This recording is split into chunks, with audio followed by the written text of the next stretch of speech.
just want to laugh for a quick chat, bro. This is why I love the internet, bro. This is why I love the internet, bro.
Changes since I've created it.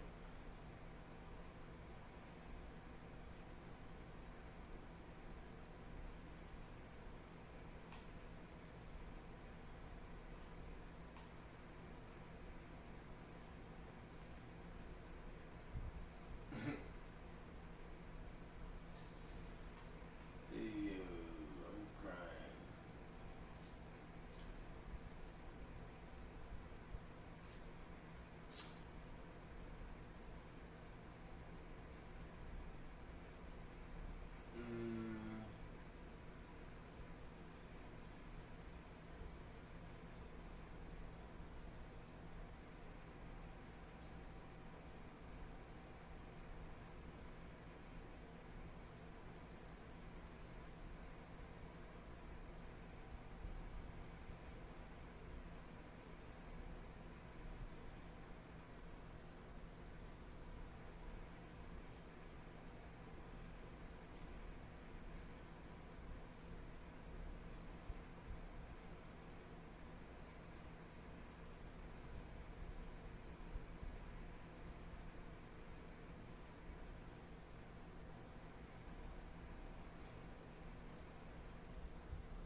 Is the water clear and shit? There's good tint to the water.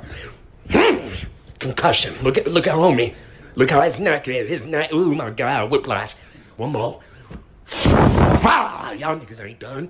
Hella current, hella ocean too. Y'all not even close to shore. Yeah, your back hurt. I know. That back hurting.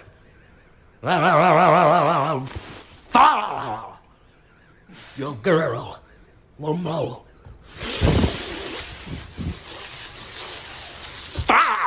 It's like, damn. Yeah, concussed. Yo, D-Lo is funny as hell, bro. Hold on, bro. I be crying, bro. Uh-oh. He bit the bait. Ain't a meat on earth built for that shit. Never your motherfucker. Uh-oh. He bit the bait. Ain't a meat on earth built for that shit. Never your motherfucker. Oh my God. This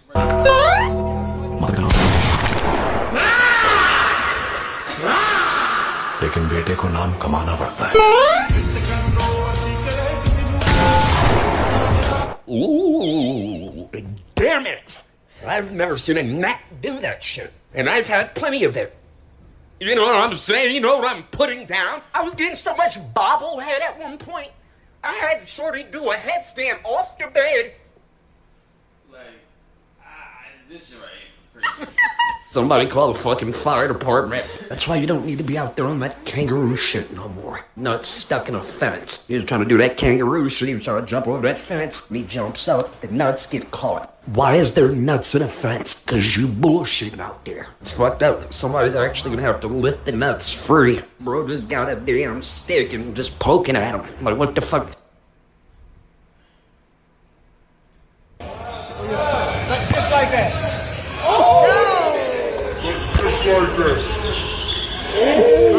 Yeah, double retirement. At the fucking pinnacle? You know what I'm saying? At the highest point, he snatched it. Just like that. I don't know whose team you're on. You're acting funny. At the same time, I understand. At the pinnacle?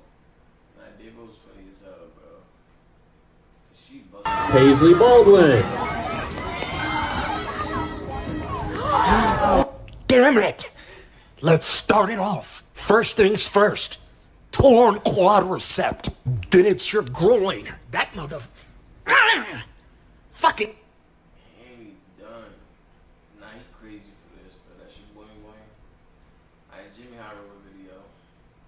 Are you looking to start your own business? Well, look no further than busy.com. Right now, we'll complete your LLC filing free. You just cut. Ranking NBA players is useless, but it's also really fun. Every NBA fan at some point has created their own ranking. It's like our official pastime at this point. And with the game as data-driven and awards and accomplishments as absolute as the NBA has, you'd think ranking players would be a fairly simple task. But despite the countless efforts to make a flawless, coherent all-time ranking of NBA players, no one can seem to get it quite right. Some players rank too high, others too low, some not even ranked at all. Make any of these mistakes and your ranking will immediately get dismissed. The latest attempt of this fleeting endeavor came Stephen Wardell Curry's top 10. last week from Bleacher Report when they released their top 100 NBA players ever list. A ranking that seemed relatively good, but was met with an onslaught of criticism. Like everyone else that made an attempt before them, this list was not accurate. Not good enough. Why is it so difficult to make an all-time ranking that we can all agree on? I mean, we all have our own opinion, our own personal bias. Is it even possible to make such a list? And if we could, how would we even create it? Well, believe it or not, there is a method that we can use to rank every player in NBA history with shockingly good accuracy. It doesn't use any numbers or data, no formulas or advanced metrics. It is a method way simpler than you would ever think, and yet manages to get results with nearly 100% accuracy. Even crazier, we actually use this method all the time.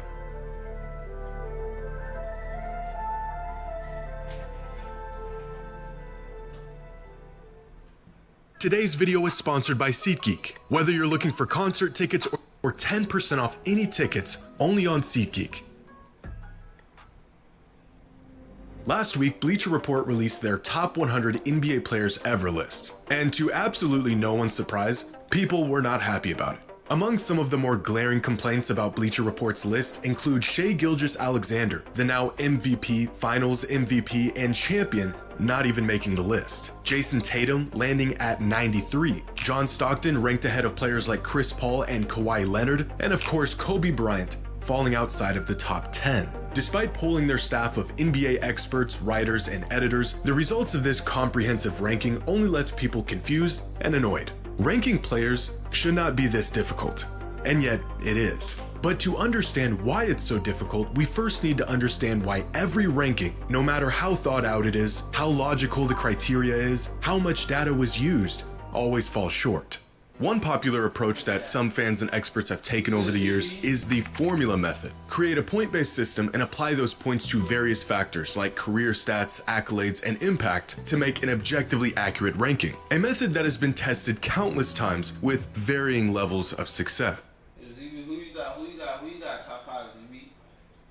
Last year, John Hollinger, longtime NBA analyst and a man credited with creating some of the first advanced NBA statistics, created a formula to determine his all-time top 100 list. His criteria being a point-based system that put varying levels of weight into factors like MVP shares, finals MVPs, win shares, and career box plus minus. A formula that resulted in LeBron as the GOAT, Jordan second, Kareem third, Duncan fourth, and Karl Malone 5th all time. This list also features Harden at 13, Hakeem at 19, Steph all the way down at 27, and Isaiah Thomas at 65.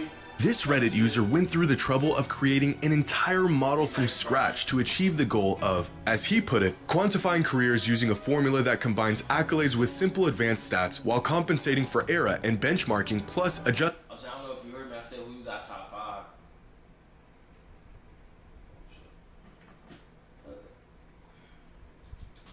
Adjusting the weights of the formula against approximate expected rankings using least squared regression. In other words, he used a whole lot of stats and accolades, made some applicable adjustments, and put together an all-time top 100 ranking. The results came in, and people hated it. Top 5. Can you hear me?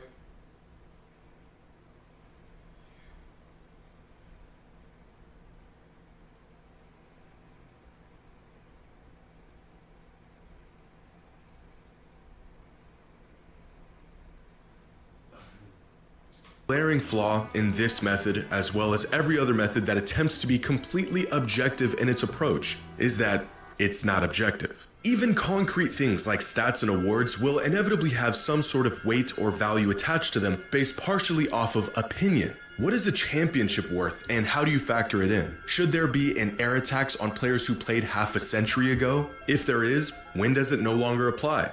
The 80s? 90s? Is peak more important than longevity, or is it the other way around? Even awards themselves, like MVPs and DPOYs, are voted on by people with their own personal bias. Creating some sort of formula involves attributing value to all of these things, but without any impartial method of weighing all of these factors without injecting some sort of personal bias, the pursuit of creating a perfectly accurate ranking becomes virtually impossible. So, what if we just remove the personal bias? What if we strictly use data and numbers, two important factors that have no bias, to make a completely accurate and nonpartisan all-time ranking? Well, because the rankings get really weird really fast. For example, Box Plus Minus has Nikola Jokic as far and away the best player of all time. It also has Luka Doncic 4th, David Robinson 6th, and Tim Duncan 19th. But 4th, David Robinson is far and away the best player of all. For example, Box Plus Minus has Nikola Jokic as far and away the best player of all time. It also has Luka Doncic 4th, David Robinson 6th, and Tim Duncan 19th. But in the right hands, and with enough data, and when used in conjunction with one another, a purely data-driven approach could lead us in the right direction. And this is what Ben Taylor of Thinking Basketball did back in 2017 when he created his top 40 list. As Ben says when describing his methodology, I won't attempt to balance Kobe's championships with Shaq, nor do I care about accolades like all-star teams or the number of Hall of Fame teammates someone played with. I also don't care about how many rings a player won. The very thing I'm trying to tease out is who provided the most lift. Instead of trying to assign value to things like rings and MVPs, Ben's list ranks players based on who provided the largest increase in the odds of a team winning a championship over the course of their career. Ben's specific method and reasoning is probably the best out there when it comes to seeking an objective ranking, using the best advanced metrics available and using them logically to find the most accurate conclusion. The results of this experiment were eventually updated in 2022 and are generally accepted as a really solid list without the outliers or massive holes that other lists have. The only problem is, this is not an all-time player ranking. As Ben stated, this list is a player evaluation, not necessarily a ranking of the greatest players of all time, and it's evaluating how good these players were, their abilities and their effectiveness in using those abilities, not how great they were or what they accomplished. A great exercise in determining which players had the largest impact on the court, but not the best method in determining how that impact actually translated to tangible success. For example, this method is providing evidence that Karl Malone had a larger statistical impact than Steph Stephen Curry over the course of his career, but I'm not sure if there's a single human being on planet Earth that would argue Karl Malone is greater than Steph is. Using purely statistics and data to rank players removes valuable context that Valuable context. You gotta take into account for everything, bro. It's like all of it matters, bro, because you really can't compare errors, bro. Like, you really can't compare errors. Like, everything matters, but certainly matters when evaluating how great they were throughout their career. However, allowing awards and achievements to partially dictate rankings will inherently skew the results due to personal bias and variance of opinion. So looking at it through either of these lenses will lead you to inaccurate results. But maybe we're looking at this through the wrong lens altogether. When I got COVID, I didn't want to go to the hospital because I didn't want to be a burden. I ended up in a coma for 12 days, but I had Medicaid to help. We as fans are going to be biased. It's the very nature of being a fan. My team's great and they can do no wrong. So if we need to factor everything in, but we cannot do that without inserting some sort of bias, what if instead of trying to remove all bias from the equation, we factor this bias into the equation by asking fans what it is they value most when ranking players? If the accuracy of the rankings is determined by the fans, then so should the criteria. Well, that's exactly what this Reddit user did. Back in 2020, an NBA fan on Reddit took it upon himself to survey other NBA fans, 662 of them to be exact, on not just what's important to them in terms of greatness, but even what kind of fan they are. Among some of the questions asked were, how long have you been watching the NBA for? The most popular answer was 6 to 9 years. On a scale of 1 to 10, how big of a fan of the NBA are you? Over 80% of the results being at least an 8 out of 10. But here's where things get interesting. One of the questions asked was, what do you think is more important in a player's career? Team success or individual success? 52% of voters said team success and 48% said individual success. Almost an even 50-50 split between NBA fans in response to a very important question with two very different answers. Even more revealing, voters were asked what are the top 3 most important measures when evaluating who the greatest of all time is. The number 1 answer? Career stats, followed by number of championships, number of regular season MVPs, total win shares, and career advanced statistics. The near 50-50 split between the importance of team success versus individual success visible in the almost even voting split between career stats and number of championships. One person can make their rankings based on how good a player was, meanwhile another person could make their rankings based on how much success a player had. Two completely different criterias. So how exactly can we make a player ranking that is agreed upon if we can't even agree on what actually matters, or at least what matters most? No matter what approach you take, no matter how much personal bias or opinion you try to take out of it, the results will always end up skewed in some sort of direction. There's just too many factors, difference in opinion, difference in what matters most from fan to fan.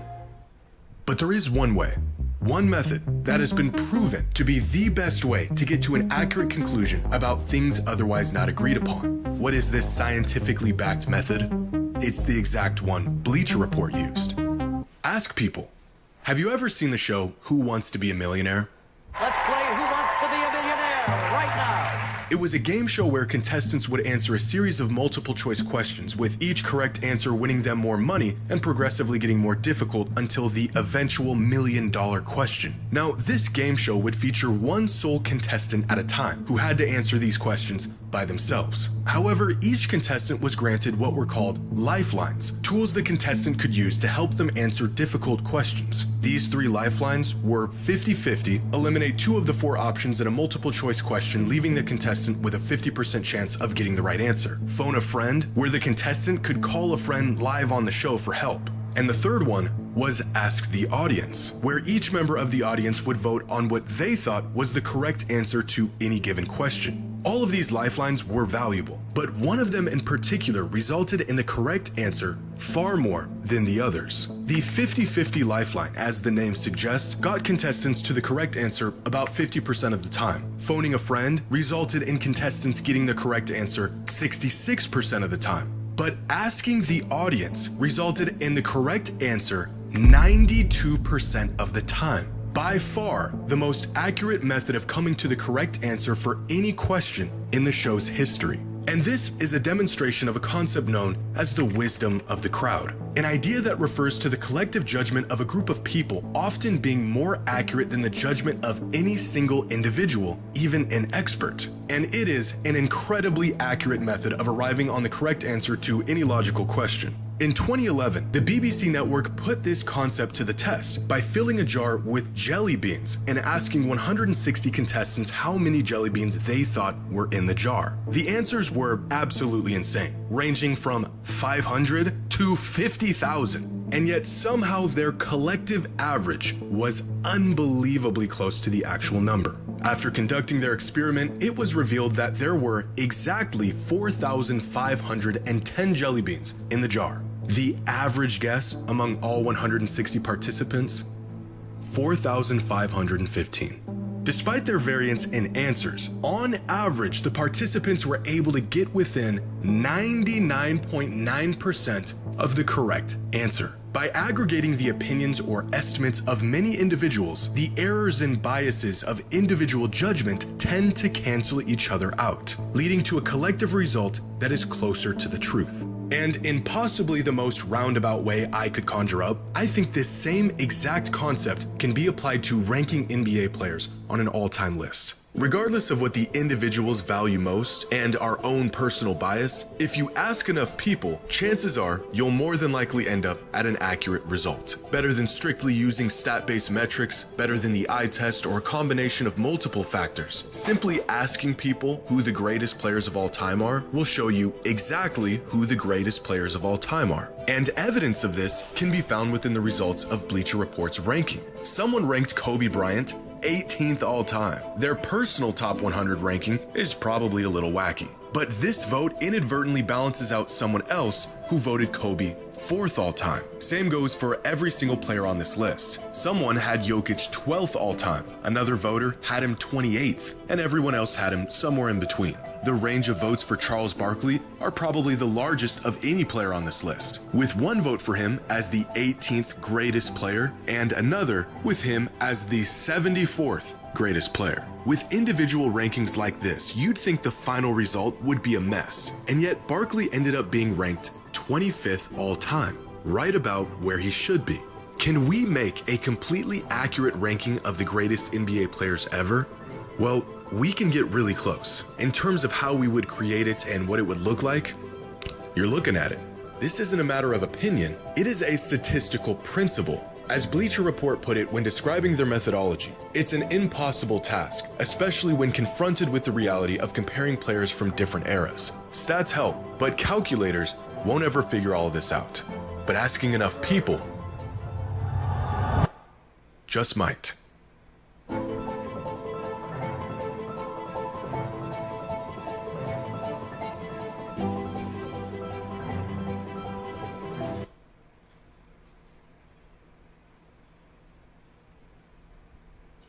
So you just said basically the list is accurate?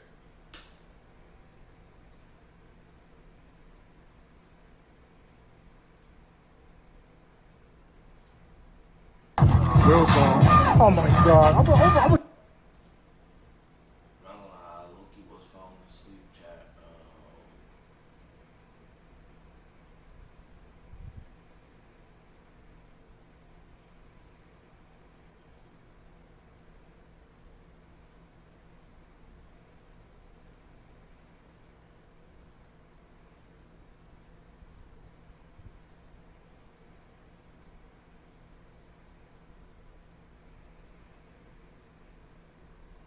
Might do a sleep stream.